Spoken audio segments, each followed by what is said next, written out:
Hello friends, मैं हरिम प्रताप सिंह आप सभी लोगों का अपने इस एजुकेशन चैनल पर स्वागत करता हूं। फ्रेंड्स, आज हम लोग इस वीडियो में पीजीटी इकोनॉमिक्स परीक्षा को ध्यान में रखते हुए मैंने कुछ प्रश्नों की श्रृंखला को तैयार किया है। आज हम लोग उन्हीं को स्टडी करेंगे। फ्रेंड्स, जिन प्रश्नों को मैंने लिया है वे प्रश्न पिछली परीक्षाओं में कई बार पूछे गए हैं और बहुत ही महत्वपूर्ण है। फ्रेंड्स, ये जो है ये वीडियो जो है ये प्रैक्टिस सेट 5 है। उससे पहले 4 सेट जो है मैं ऑलरेडी अपलोड कर चुका हूँ, आप उनको देख लीजिएगा, काफ़ी लाभदायक होंगे। फ्रेंड्स, मैं प्रत्येक प्रश्न को एक्सप्लेन करूँगा और उस पार्टिकुलर प्रश्न से संबंधित एक्सप्लेन करते समय 3, 4, 5 फैक्ट और बताऊँगा उसके बारे में, जो कि आपके लिए बहुत ही महत्वपूर्ण होंगे, क्योंकि उन फैक्ट से संबंधित भी प्रश्न परीक्षा में पूछे जाते हैं। तो आइए फ्रेंड्स, हम लोग बिना समय गवाए शुरू करते हैं। तो ये फर्स्ट क्वेश्चन स्क्रीन पर आपके सामने है, आइए इसको पढ़ते हैं। किसी पूछ रहा है कि सीमांत आय ऋणात्मक होगी यदि मांग, कह रहा है सीमांत आय ऋणात्मक होगी यदि मांग अत्यधिक लोचदार है तब, इकाई लोचदार है तब, अत्यधिक बेलोचदार है तब, या पूर्णतः लोचदार है। कह रहा है सीमांत आय ऋणात्मक कब होगी? जब जो है मांग अत्यधिक लोचदार है, इकाई लोचदार है, अत्यधिक बेलोचदार है तथा पूर्णतः लोचदार है। तो बताइए इसमें कौन सा ऑप्शन सही होगा? तो फ्रेंड्स, पहले मैं इसका आंसर बता देता हूं। ये आंसर सी, इसमें है कि सीमांत आय ऋणात्मक होगी यदि मांग की लोच जो है अत्यधिक बेलोचदार है। देखिए, यदि किसी उत्पादन के स्तर पर मांग की लोच इकाई हो तो उस उत्पादन की सीमांत आय शून्य होगी। ध्यान सुनिएगा, यदि किसी उत्पादन के स्तर पर मांग की लोच इकाई हो तो उस उत्पादन की सीमांत आय शून्य होगी। इसी प्रकार जब मांग की लोच इकाई से अधिक हो तो सीमांत आय धनात्मक, तथा मांग की लोच इकाई से कम हो तो सीमांत आय ऋणात्मक होगी। तो ये अत्यधिक बेरोजगार मांग जो होती है यह जो है इकाई से कम होती है। अत्यधिक बेरोजगार मांग जो है यह इकाई से कम होती है। अब ये दूसरे प्रश्न में चलते हैं। देखिए, नेक्स्ट प्रश्न है, कह रहा है कि यहाँ पर अनुकूलतम रहेगा, यहाँ पे ये अनुकूलतम रहेगा। यहाँ पर मैंने जो नीचे लिखा हुआ है, थोड़ा आप इसको करेक्ट कर लीजिएगा। ये कह रहा है कि अनुकूलतम उत्पादन वह है जो, ऑप्शन ए है कि अनुकूलतम फर के द्वारा उत्पादित किया जाता है, औसत लागत के अधिकतम बिंदु पर उत्पादित होता है, औसत लागत के न्यूनतम बिंदु पर उत्पादित होता है, या शून्य सीमांत लागत पर उत्पादित होता है। बताइए फ्रेंड्स, इसमें जो है कौन सा ऑप्शन सही है? देखिए, इसमें ऑप्शन सी सही है। इसमें ऑप्शन सी सही है। अनुकूलतम उत्पादन वह है, ये ऑप्शन सी सही रहेगा। अनुकूलतम उत्पादन वह है जो औसत लागत के न्यूनतम बिंदु पर उत्पादित होता है। अब आइए इसको थोड़ा और विस्तार से पढ़ते हैं। अनुकूलतम उत्पादन औसत लागत के न्यूनतम बिंदु पर उत्पादित होता है, आखिर कैसे? देखिए, अनुकूलतम उत्पादन औसत लागत के न्यूनतम बिंदु पर उत्पादित होता है। औसत लागत एसी दो लागतों एएफसी और एवीसी के योग से बना है।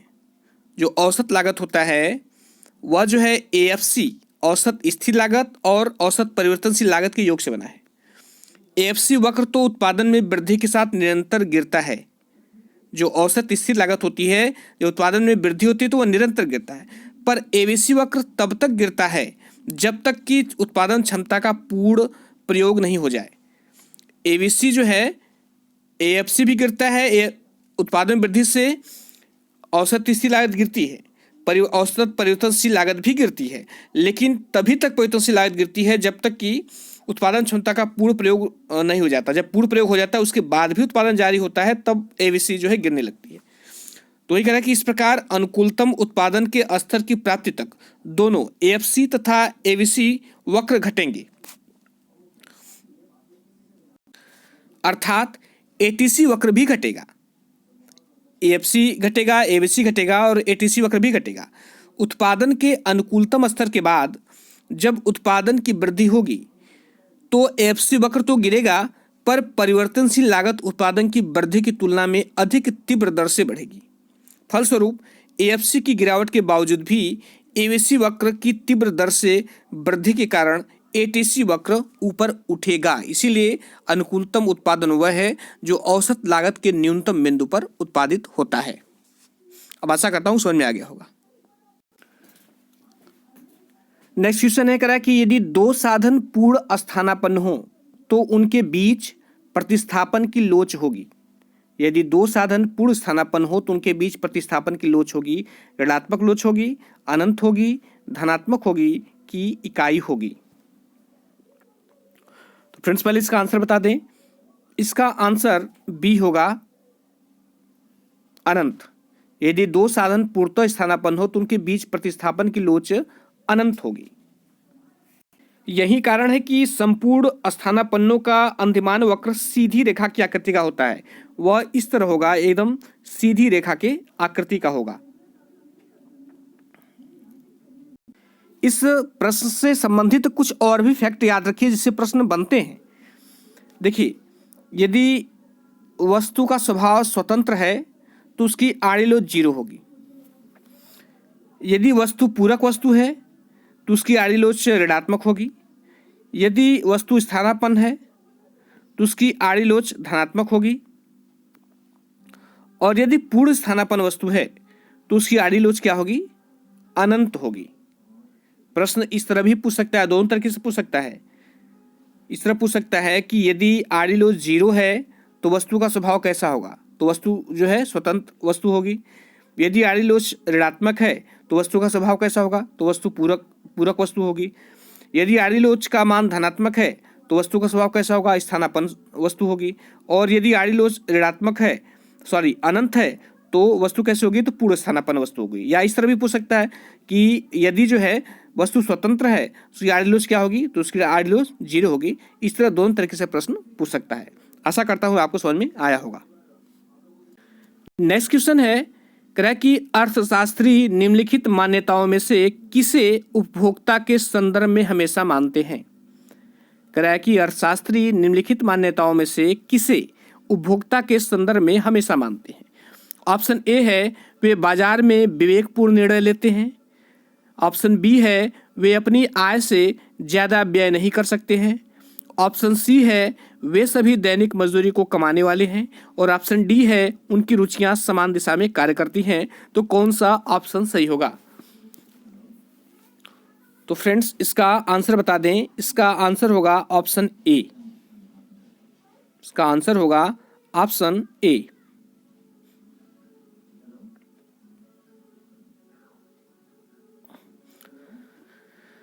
अर्थशास्त्रियों की मान्यता रहती है उपभोक्ता के संदर्भ में कि वे बाजार में विवेकपूर्ण निर्णय लेते हैं।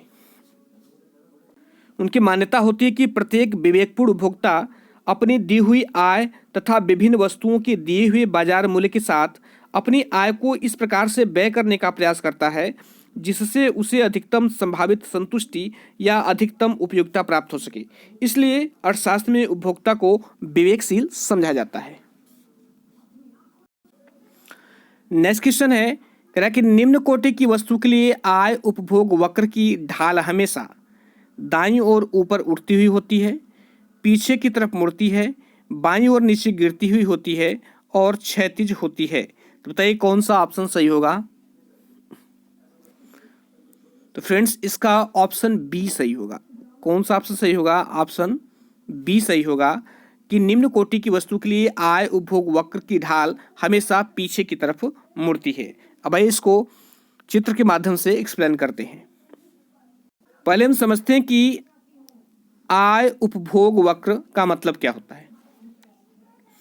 देखिए, आय उपभोग वक्र उपभोक्ता की मौद्रिक आय में परिवर्तन के परिणाम स्वरूप किसी वस्तु के उपभोग पर पड़ने वाले प्रभाव की व्याख्या करता है। मौद्रिक आय में परिवर्तन हो रहा है, मौद्रिक आय कम हो रही है या अधिक हो रही है, तो हम किस प्रकार वस्तुओं को कम खरीदते हैं या अधिक खरीदते हैं।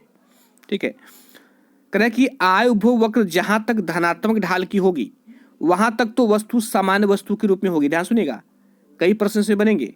आय उपभोग वक्र जहां तक धनात्मक ढाल की होगी वहां तक तो वस्तु सामान्य वस्तु के रूप में होगी, तथा आय उपभोग वक्र के उस क्षेत्र में जिसमें आय उपभोग वक्र का ढाल ऋणात्मक हो, वस्तु निकृष्ट कोटि की हो जाएगी।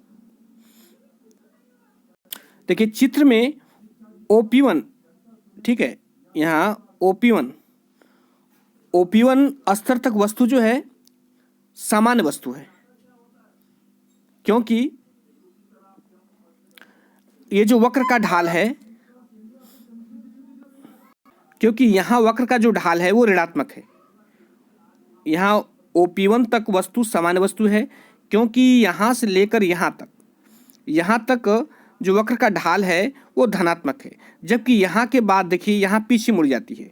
जब पीछे मुड़ जा रही है तो P1 से लेकर P2 तक, यहाँ से लेकर यहाँ तक ये पीछे मुड़ जा रही है, तो इसका मतलब वस्तु जो है निम्न कोटि की वस्तु है। क्योंकि निम्न कोटि की वस्तु के लिए जो है जब मौद्रिक आय बढ़ती है तो उसकी मांग घट जाती है अथवा उसके उपभोग में कमी आ जाती है। अब आशा करता हूं कि आपको समझ में आ गया होगा। नेक्स्ट क्वेश्चन है, कह रहा है कि एक अपवाद वाली मांग वक्र वह है जिसकी ढाल दाईं ओर उठती हुई होती है, दाईं ओर गिरती हुई होती है, बाईं ओर उठती हुई होती है और एक्स अक्ष से क्षैतिज होती है। तो बताइए इसमें कौन सा ऑप्शन सही है। तो फ्रेंड्स इसमें ऑप्शन ए सही है। एक अपवाद वाली मांग वक्र वह है जिसका ढाल दाईं ओर उठता हुआ होता है। तो किसकी थोड़ी व्याख्या कर दें। देखिए एक अपवाद मांग,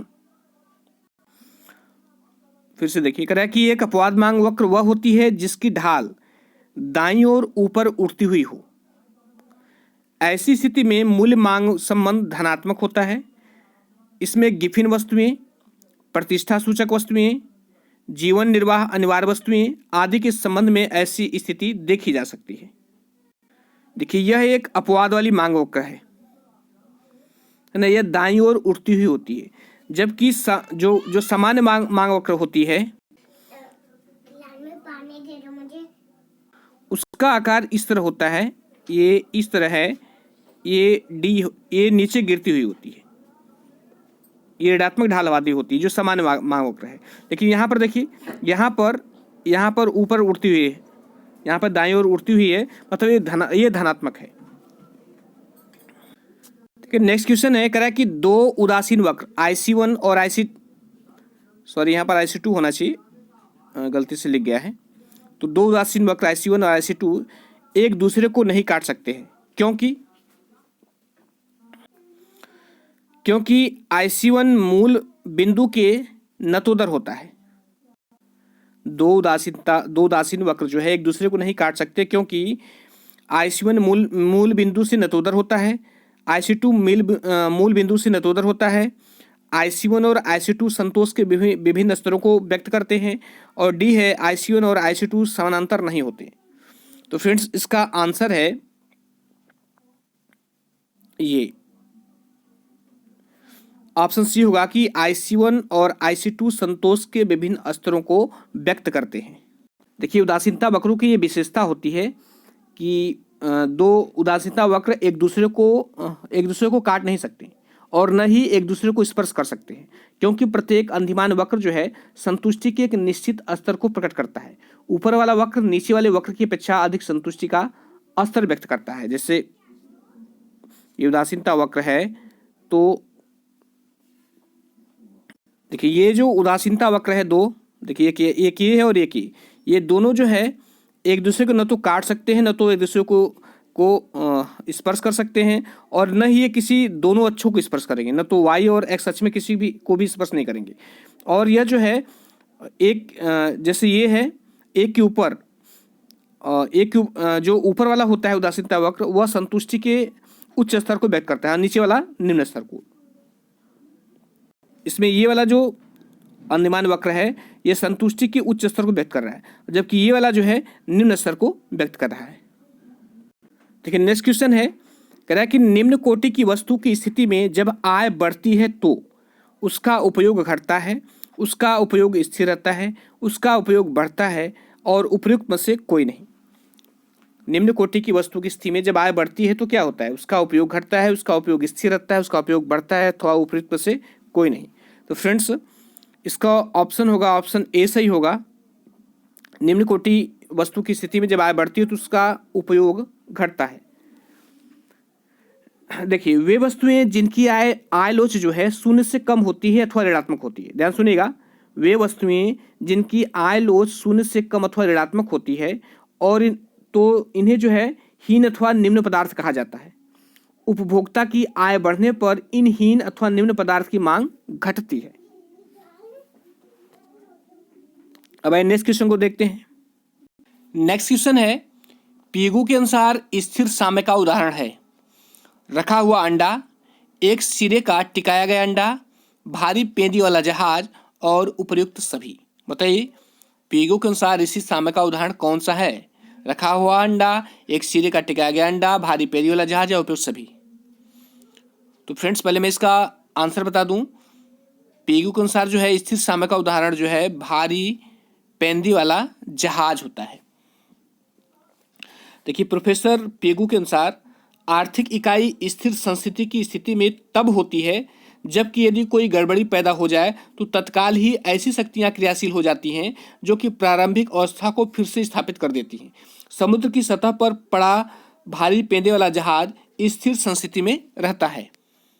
जैसे देखिए, ये जहाज है, भारी पेंदे वाला जहाज जो है, और ये जल है, इसमें थोड़ा मूवमेंट होता है, ये हिलता डुलता तो है लेकिन जो है उसी स्थान पे टिका रहता है। पेगू ने स्थिर साम्य को स्पष्ट करने के लिए भारी पेंदे वाले जहाज का उदाहरण दिया। नेक्स्ट क्वेश्चन है, कह रहा है कि यदि कीमत मांग की लोच बराबर डेल्टा एक्स अपान एक्स है, delta x upon x upon delta p upon p हो तो डेल्टा एक्स अपान एक्स बराबर 0 हो तो कीमत मांग की लोच क्या होगी? शून्य होगी, अनंत होगी, इकाई से अधिक होगी कि इनमें से कोई नहीं? तो फ्रेंड्स, पहले इसका आंसर बता दें। इसका आंसर जो है ऑप्शन ए सही होगा, शून्य होगी। यदि डेल्टा एक्स अपान एक्स बराबर 0 है तो कीमत की मांग लोच क्या होगी? तो कीमत की मांग लोच शून्य होगी। तो पहले समझ लेते हैं कि मांग की मूल्य लोच क्या है। देखिए, मांग की मूल्य लोच किसी वस्तु की कीमत में सापेक्ष परिवर्तन के परिणाम स्वरूप उसकी मांग मात्रा में सापेक्ष परिवर्तन है। कीमत व वस्तु की मांग मात्रा में सापेक्ष परिवर्तन का अर्थ उसमें आनुपातिक अथवा प्रतिशत परिवर्तन से है। अब देखिए, यहाँ पर जैसे इस तरह दिया है delta x upon x upon delta p upon p, यहाँ पे बटे रहेगा, ये ऐसे रहेगा। अब देखिए, यहाँ पर डेल्टा एक्स अपान एक्स को एक्स के लिए क्या लिखा था, वहाँ का डेल्टा एक्स अपान एक्स को 0 माना गया था, तो इसमें हो जाएगा 0 अपान डेल्टा पी अपान पी हो जाएगा। अब हम जब इसको सॉल्व करेंगे तो क्या आएगा? लास्ट में 0 ही आएगा, क्योंकि कोई भी ऊपर संख्या 0 होती है तो नीचे 1/4 या कुछ भी हो 1/4 या हो तो उसको हमेशा 0 ही आता है आंसर। लेकिन नेक्स्ट क्वेश्चन है, कह रहा है कि कीमत उपभोग वक्र की ढाल, यहाँ उपयोग नहीं, यहाँ पर उपभोग होना चाहिए, ठीक है, यहाँ पर उपभोग होना चाहिए।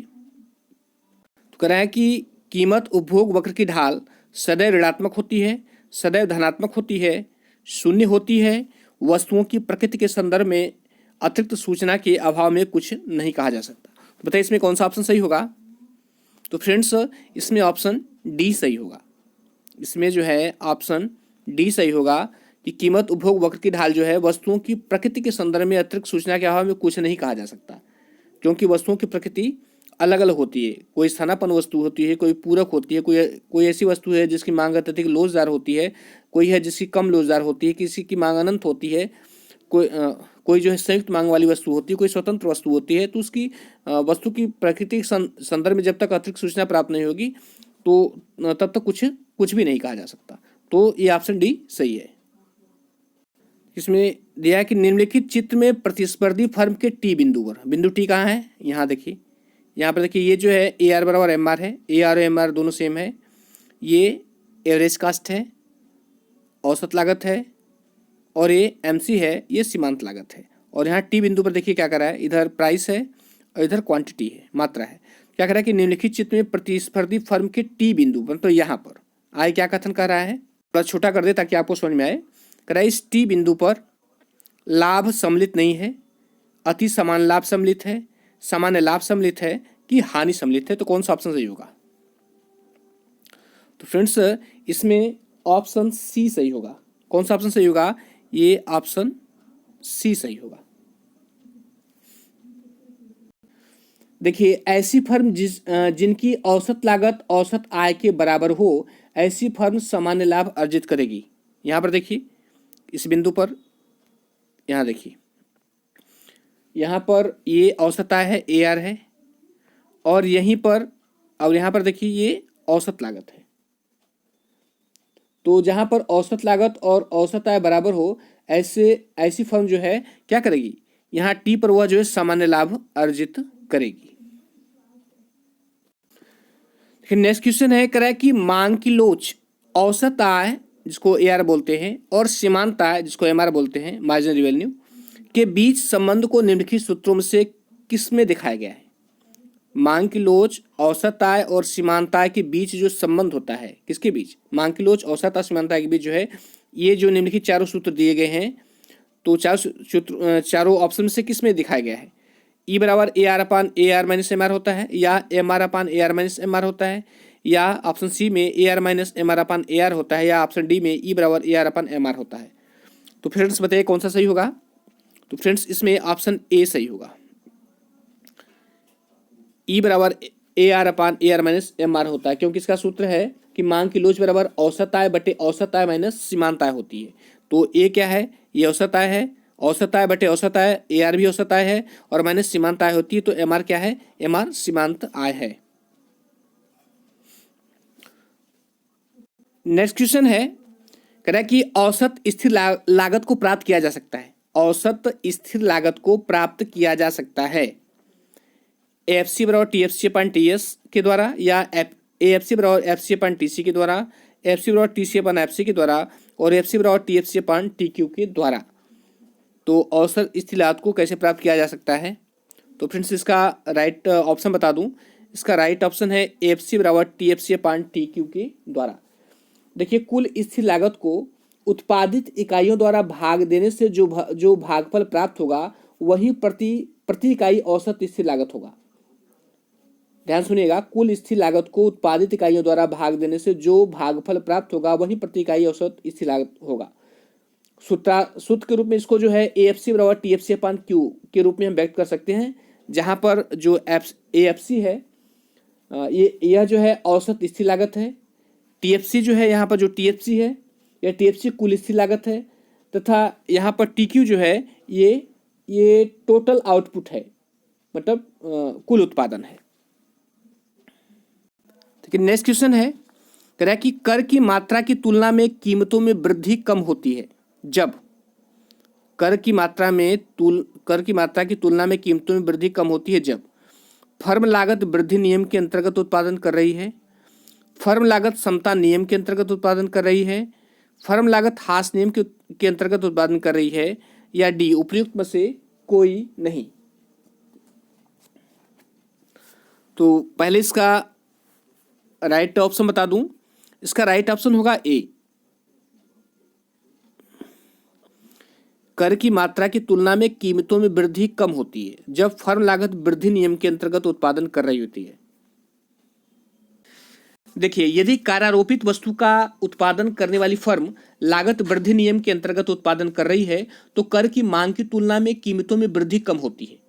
यदि फर्म लागत हास नियम के अंतर्गत उत्पादन कर रही है, तो कर के कारण कीमतों में वृद्धि कर की मात्रा से अधिक होगी, और यदि कार्यारोपित वस्तु का उत्पादन लागत समता नियम के अंतर्गत हो रहा है, तो कर के कारण कीमत में जो वृद्धि होगी वह कर के बिल्कुल बराबर होगी। नेक्स्ट क्वेश्चन है, ब्याज तरलता परित्याग का प्रतिफल है। यह किसने कहा था? जेएम किन्स के अनुसार है, मार्शल के अनुसार, हैबरलर के अनुसार, या ओहलिन के अनुसार? ब्याज तरलता परित्याग का प्रतिफल है, ये जेएम किन्स ने कहा था, मार्शल ने कहा था, हैबरलर ने कहा था, या ओहलिन ने कहा था? बताइए फ्रेंड्स कौन सा ऑप्शन सही होगा? तो फ्रेंड्स इसका ऑप्शन जो है ऑप्शन ए सही होगा, जेएम किन्स के अनुसार।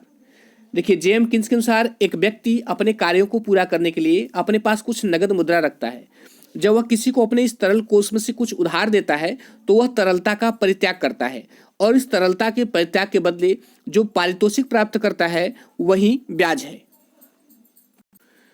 नेक्स्ट क्वेश्चन है, कह रहा है कि बचत गुणक परिभाषित है। बचत गुणक परिभाषित है के बराबर 1/r से, के बराबर आई इंटू आर से, आई बराबर के अपन आर से, या आर बराबर आई अपन के से। तो फ्रेंड्स इसका जो राइट ऑप्शन होगा वो राइट ऑप्शन जो है के बराबर आई अपन आर से, के बराबर आई अपन आर से। यहाँ के का मतलब जो है गुणक से है, और आई का मतलब इनकम से, और आर का मतलब ब्याज से है। देखिए बचत गुणक प्रक्रिया का सबसे महत्वपूर्ण रिसाव है। बचत जो है गुणक प्रक्रिया का सबसे महत्वपूर्ण रिसाव है, क्योंकि सीमांत बचत प्रवृत्ति जितनी अधिक होगी गुणक का आकार उतना ही कम होगा और विपरीत भी होगा। अर्थात हम इस तरह भी लिख सकते हैं के बराबर 1/m/p/s भी लिख सकते हैं। नेक्स्ट क्वेश्चन है, बाजार कीमत है। बाजार कीमत है, अल्पकालीन संतुलन कीमत होती है, दीर्घकालीन संतुलन कीमत होती है, स्वतंत्र बाजार में औसत कीमत होती है, और सभी बाजारों की औसत कीमत होती है। तो बताइए कौन सा ऑप्शन सही होगा। तो इसका ऑप्शन होगा ऑप्शन ए। जो बाजार कीमत होती है वह अल्पकालीन संतुलन कीमत होती है। देखिए बाजार की पूर्ति में तनिक भी परिवर्तन न किया जा सके तो इसे हम अल्पकाल या बाजार काल कहते हैं। ध्यान सुनिएगा, बाजार की पूर्ति में तनिक भी परिवर्तन न किया जा सके तो इसे हम अल्पकाल या बाजार काल कहते हैं। इस स्थिति में पूर्ति केवल उपलब्ध स्टॉक पर ही निर्भर करती है। मार्शल के अनुसार अति अल्पकाल एवं अल्पकाल में मांग पूर्ति के क्रियाशीलन में स्थापित संस्थिति अस्थायी होती है, पर जैसे जैसे समय की अवधि बढ़ती जाती है अर्थात हम दीर्घकाल की ओर बढ़ते जाते हैं, संस्थिति स्थायी होती जाती है। नेक्स्ट क्वेश्चन है, गुणक होता है 1/MBC, 1/1 माइनस MPS, 1/MPS, या 1/1 माइनस MPS बराबर delta I upon delta Y. तो इसमें इन चारों ऑप्शन से कौन सा सही होगा। गुणक होता है, तो फ्रेंड्स इसका ऑप्शन होगा ऑप्शन सी 1/MPS। आइए थोड़ा सा इसकी व्याख्या कर दें। देखिए गुणक के मूल्य को सीमांत उपभोग प्रवृत्ति निर्धारित करती है। ध्यान सुनिएगा, गुणक के मूल्य को सीमांत उपभोग प्रवृत्ति निर्धारित करती है। सीमांत बचत प्रवृत्ति से भी गुणक निकाला जा सकता है, जो कि MPS का व्युत्क्रम अर्थात विपरीत होता है, जैसे के बराबर 1/MPS। इसके पहले वाले प्रश्न में मैंने बताया था। इसके साथ साथ गुणक का मूल्य 1 तथा अनंत के मध्य होता है। इसके साथ साथ जो है गुणक का मूल्य जो है 1 तथा अनंत के मध्य होता है। देखिए नेक्स्ट क्वेश्चन है, औसत स्थिर लागत उत्पादन के किसी भी स्तर पर समान बनी रहती है। ऑप्शन बी है उत्पादन के बढ़ने के साथ साथ बढ़ती जाती है। ऑप्शन सी है उत्पादन के बढ़ने के साथ साथ घटती जाती है, और ऑप्शन डी है उपयुक्त में से कोई नहीं। तो बताइए फ्रेंड्स कौन सा ऑप्शन सही होगा। तो फ्रेंड्स इसका ऑप्शन सी सही होगा। औसत स्थिर लागत जो है उत्पादन के बढ़ने के साथ घटती जाती है। देखिए अल्पकाल में कुल स्थिर लागत अपरिवर्तनीय होती है। अल्पकाल में कुल स्थिर लागत जो होती है वह अपरिवर्तनीय होती है, उसको बदला नहीं जा सकता। इससे स्पष्ट है कि जैसे जैसे उत्पादन की मात्रा बढ़ती जाएगी प्रति इकाई पर लगने वाली औसत स्थिर लागत क्रमशः कम होती जाएगी। इसलिए AFC वक्र की ढलान जो है नीचे की ओर गिरती हुई होती है। देखिए ये है AFC वक्र है, AFC वक्र की ढलान जो है नीचे को गिरती हुई होती है। क्यों? क्योंकि अल्पकाल में कुल स्थिर लागत अपरिवर्तनीय होती है, उससे परिवर्तन नहीं किया जा सकता। और जैसे जैसे उत्पादन की मात्रा बढ़ती जाएगी प्रति इकाई पर लगने वाली औसत स्थिर लागत जो है क्रमशः कम होती जाएगी। इसलिए जो है AFC वक्र का ढलान नीचे की ओर गिरता हुआ होता है। पर यह कभी भी जो है अक्ष को स्पर्श नहीं करेगी। यहाँ पर न तो इसको स्पर्श करेगी न तो इसको स्पर्श करेगी, अक्ष को स्पर्श नहीं करेगी, क्योंकि AFC जो है कभी शून्य नहीं होती है। अतः AFC का आकार कैसा होगा। AFC का आकार जो है अति परवलय वक्र होगा, इसको अति परवलय वक्र बोलते हैं। देखिए जितने भी फैक्ट मैंने बताए हैं उसमें कई प्रश्न बनते हैं, कई प्रश्न आपके तैयार हो जाएंगे। देखिए लास्ट क्वेश्चन है, साम्य फर्म की अवधारणा किसने दी। साम्य फर्म की अवधारणा किसने दी, ये कई बार पूछा है। तो पीगू ने दिया था कि मार्शल ने दिया था कि रिकॉर्डर ने दिया था कि जेम्स मिल ने दिया था। साम्य फर्म की अवधारणा को किसने दिया था, बताइए फ्रेंड्स किसने दिया था। पीगू ने, मार्शल ने, रिकॉर्डो ने कि जेम्स मिल ने, किसने दिया था। तो फ्रेंड्स का ऑप्शन सही है ऑप्शन ए, साम्य फर्म की अवधारणा को पीगू ने दिया था। देखिए पीगू का जो संस्कृति फर्म का दृष्टिकोण है वस्तुतः मार्शल के ही दृष्टिकोण का संशोधित रूप है। पीगू का मत है कि यदि कोई उद्योग संस्थिति या सामयिक स्थिति में हो तो आवश्यक नहीं कि उस उद्योग की सभी फर्में संस्थिति की स्थिति में हो। ऐसा भी हो सकता है कि कुछ फर्में जो है उत्पादन का विस्तार कर रही हूँ तथा कुछ संकुचन कर रही हूँ और इन विस्तार तथा संकुचन की क्रियाओं का संयुक्त प्रभाव ठीक बराबर हो और उद्योग का उत्पादन अपरिवर्तित रहे। पीगू के अनुसार उद्योग की संस्थिति की स्थिति में एक फर्म ऐसी हो सकती है जो स्वयं भी संस्थिति की स्थिति में हो, जिसमें न तो विस्तार की प्रवृत्ति हो और न ही संकुचन की। पीगू ने इस फर्म को ही संस्थिति फर्म कहा है। तो फ्रेंड्स इसमें अराउंड 25 क्वेश्चन हमने लिया था और बहुत ही महत्वपूर्ण प्रश्न है और सारी चीज़ों को मैंने अच्छी तरह से एक्सप्लेन किया है। एक प्रश्न से आपके 2, 3, 4, 5 प्रश्न भी तैयार हो जाते हैं और आशा करता हूँ कि आपको समझ में आया होगा। और यदि अच्छा लगा हो तो लाइक सब्सक्राइब और शेयर कर दीजिएगा और अपने कमेंट जरूर दीजिएगा। फ्रेंड्स आप लोग कमेंट नहीं देते हैं, मालूम नहीं चलता है कि आपको वीडियो कैसा लगा, आप लोगों के लिए उपयोगी साबित हुआ कि नहीं साबित हुआ या क्या सुधार की आवश्यकता है। आपके कमेंट से जो है हमको ट्रू फीडबैक मिलता है। तो फ्रेंड्स अपने कमेंट जरूर दीजिएगा। Thank you.